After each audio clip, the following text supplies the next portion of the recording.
speech.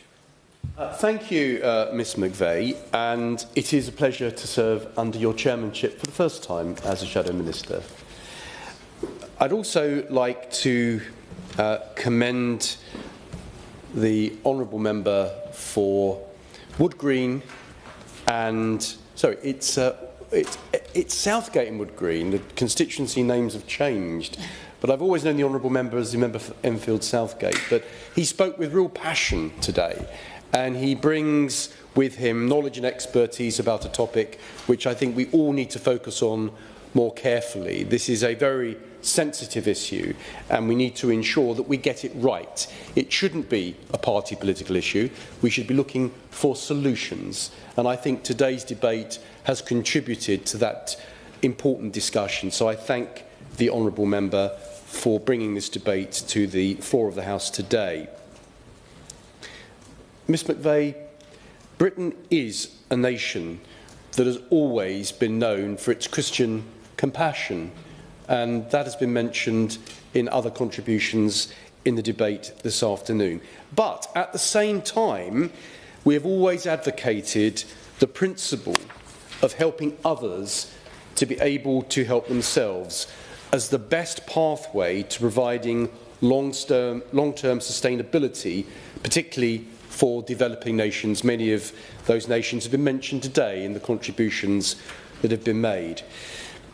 So many contributions today have been very powerful, particularly, if I may say, the member for Loughborough, who spoke about Somaliland. And that I met Representative Somaliland recently, and I think it's so important that we use our knowledge and our expertise to help developing countries develop the type of economy that will generate wealth and prosperity, and that having these debts around their necks isn't always going to help them get out of that problem and become prosperous in the future. So he's used his expertise for that, so I commend him on that. Others have spoken about things like colonialism.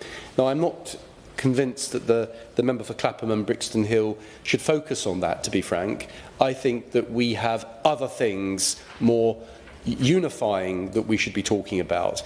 Britain can lead the way in this if we get it right. If we start talking about the wrongs of Britain in the past, and they are subjective, there's a lot of good things that Britain has done. If we tie everything to colonialism, I think that's a divisive route to go down. So let's try and look at solutions. Let's try and advocate ideas that will bring a way forward on this, rather than create political division. Of course I will, yes. Way.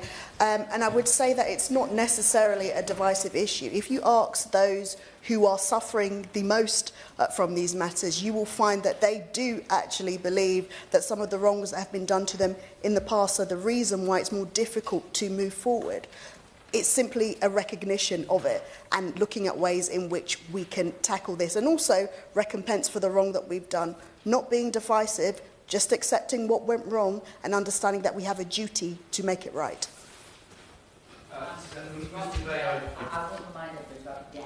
Yes, so for low-income countries. We won't focus too much on this, but I do respect the points the honourable member is making. But I have to say, she did say we should pay what we owe. Well, look, there are all kinds of arguments you can put forward about what we owe, but it's a matter of opinion. What I think we should do today is to bring unity and to look for solutions rather than to make this a political issue. And that is what I think we can achieve more for the developing countries if we work together, rather than look at history where things have gone wrong or gone right, and who may owe what, depending on what's going on in the world today. I don't think that's going to get us very far. So I think we should move on from that and focus on how we restructure the way debt is repaid, how we look at a better system globally to deal with this, rather than to look too far back into history. And it has been clear to me, right from my first time of standing as a Member of Parliament, that this is an issue that needs to be addressed. And this has been confirmed today by the passion in the debate today, hearing all honourable members speak. Debt relief is an issue that deserves serious consideration, and we on this side of the House recognise that very much unsustainable debt burdens can be huge and significant impediments to economic development and growth, trapping nations into a cycle of poverty. However, I believe we must approach this matter in a responsible way, with both caution and pragmatism. Debt relief, if pursued, must be conditional, and it must be tied to a strong policy of fiscal responsibility measures. So I hope the Minister later on will provide assurances that any recipient countries will be expected to implement sound economic policies, tackle corruption and take steps to prevent future over-borrowing. Without these safeguards, I don't think the Minister can disagree that we risk creating a system in which financial mismanagement in perpetuity, almost, it seems never-ending, and rewarding the expense of responsible governance is what we should be focusing on. The hard-pressed British taxpayer footing the bill is not acceptable to most of our constituents. We need solutions. We need to solve these issues and not just see it as a one-way street. If the United Kingdom's taxpayers' money is involved, I'd like the government to tell us how they will ensure that such relief also serves the interests of the British people. During these difficult economic times, we must justify every single penny spent by government and always be mindful that it is our constituents' money and not the government's. Debt relief must not become open-ended, an open-ended commitment, but rather a strategic tool, strengthening bilateral ties and ensuring geopolitical stability. So, I hope when the Minister speaks later, she can tell us how the government intends to prioritise sustainable development and what mechanisms are in place to monitor this going forward. I also hope the Minister will agree with me that the focus should be on not on perpetual aid or a blanket debt forgiveness, but on fostering economic self-sufficiency. That is, I believe, the only sustainable way forward. We must also consider how we, the United Kingdom, can play a meaningful part in helping low-income countries develop their domestic industries, improve resource management, and reduce their reliance on foreign debt. Without these structural changes, will the Minister tell us if debt relief would simply serve as a temporary fix, or would she prefer to have a system that is a sustainable solution, which is what we on this side of the House want to see? Certainly, yes. I never wish to be in any way other than supportive of what the honourable gentleman said, but some of us in the House, indeed all of us in the House who have spoken so far, have mentioned about the charities, about the groups who make contributions, who fill the gap sometimes, Madam Chair, if I could say that. And I'm just wondering at some stage, if you don't mind me asking, very respectively, of course, maybe some recognition could be given to those groups. Yes, I think the member for Strangford touched on this in his speech earlier, and others did as well. In fact, the member for Melksham and Devizes is another new name of a constituency, Chippingham, I think. Is that part of your constituency? No, it's not. It's that part of the world, Wiltshire. Anyway, great part of the world, but many churches, many faith organisations, not just Christian but others as well, do a huge amount in all of our constituencies to help raise funds, to alleviate poverty, and certainly in my constituency, churches and the Christian organisations take the lead in this. And it's a wonderful thing. And I would also add to this that if we are going to alleviate world poverty and deal with the question of restructuring international debt, this has to be a collective thing. It isn't just governments. It has to be other sectors that must be involved in these discussions.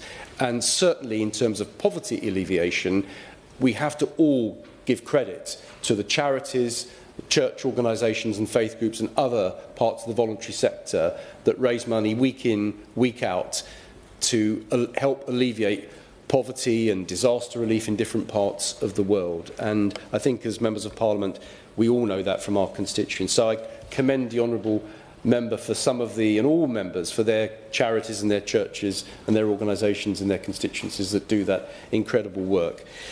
So I'd also like to say that in terms of the geopolitical dimension, this is something we simply can't ignore.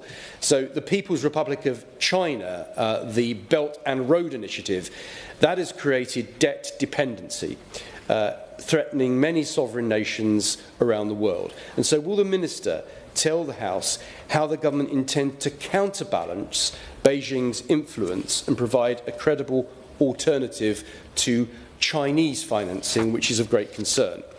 And so will debt relief and Belt and Road Initiative feature in the government's China audit? Perhaps she can answer that later on. Can the Minister also confirm to the House that any UK-backed debt restructuring would promote transparency, fair economic partnerships and long-term stability? Beyond individual cases, will the government tell us how they plan to advocate for more responsible lending and borrowing practices that ensure relief leads to lasting improvements rather than a repeated crisis? Does the Minister also accept that we should be looking beyond debt cancellation and focusing on investment incentives, infrastructure partnerships and trade agreements that enable these countries to generate revenue and pay their debts? So, how will the government ensure that its approach fosters economic growth rather than fostering continued reliance on external assistance? Ms McVeigh, it is crucial that any policy pursued by His Majesty's government is both effective and responsible. Debt relief, when structured correctly, can be a force for good, but it must be part of a broader strategy that promotes economic resilience, accountability and sustainable development. The government must navigate these challenges while always ensuring that British interests remain protected.